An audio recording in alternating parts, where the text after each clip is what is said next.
obviously back from the break.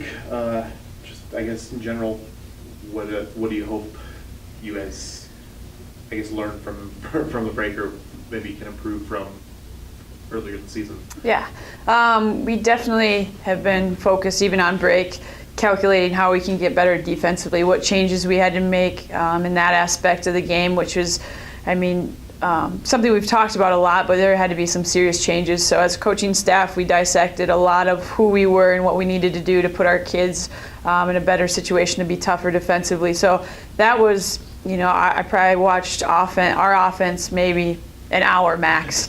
It was all defense and what other teams were having success in and what we thought we could do. Yeah.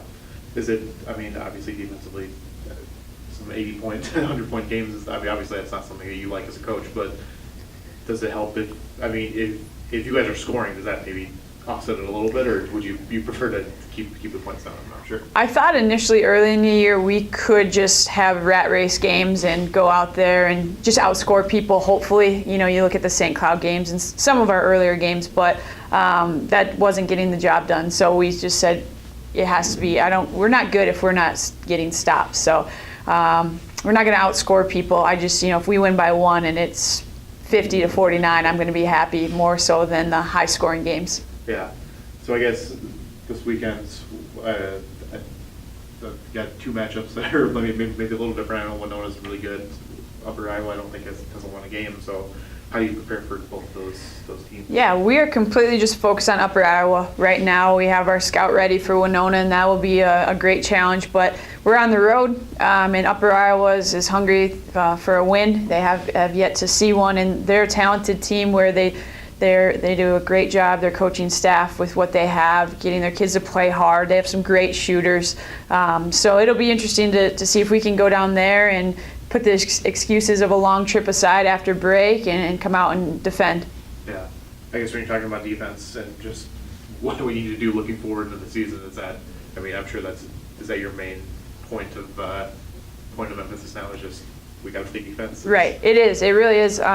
If we can defend, hopefully we can see some success, and that way we can just chip away and get better. We're not changing the world with what we do defensively, but it is some drastic changes on kind of our mentality and philosophies of how we're going to defend going into this weekend. And it really is just one focus is Upper Iowa right now. But if we can see some success and grow from that, it'll be, we'll continue to challenge our kids with that mindset.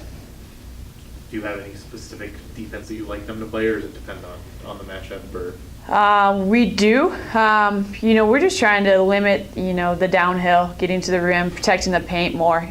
We just look like we're on ice skates sometimes out there trying to defend. We're just out of sync. We're always playing catch up. So we're trying to make our kids find themselves in better positions earlier.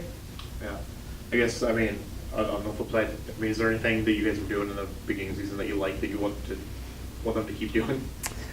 Not really. There wasn't a lot of positive things defensively from game to game. We weren't consistently good at one thing, or this was our forte. We didn't have anything. One day we'd be really good at protecting the paint. The next day they'd light us up from the arc, and then we'd go downhill and we couldn't guard. It was just, we didn't have something that was an identity defensively. Yeah. So we really are kind of almost starting from scratch. Yeah. How about offensively, I guess? Yep. It seemed like there were some good things that you could pull. Yeah, that's, if we can make the easy buckets, I think we'll be in good shape. We need to get our posts going again. They're getting great looks. They just need to learn to finish and have the challenge of finishing or getting to the foul line. That just takes the pressure off our shooters. And I want our perimeter kids to be scorers more so than shooters. I want them to be able to attack downhill and then look for the open three-point shot, not shoot 30, 35 threes a game. You've been mostly going, Sierra obviously playing the post, and I don't even know, Emma and Sydney maybe, or they both be getting the most? Yeah, it's usually C and Sid going back-to-back 1-2 punch, and Sid is that kid who started off the year pretty well and then kind of fell into a little bit of a slump, and she was the first one coming back from Christmas break, come into my office without me asking her to, just coming back and saying, "Coach, I'm ready to fight again. I'm ready to work harder."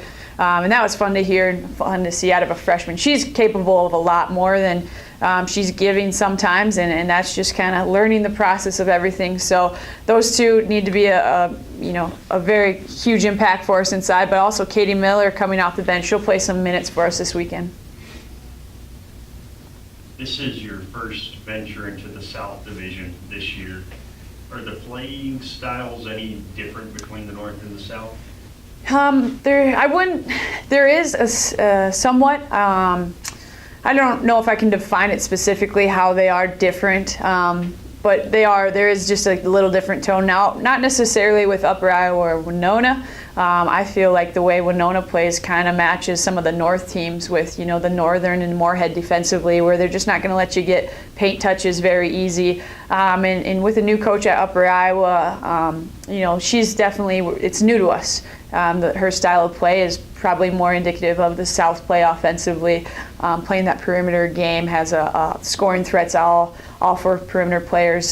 So there is a difference, but there's just too many teams to say exactly what it is.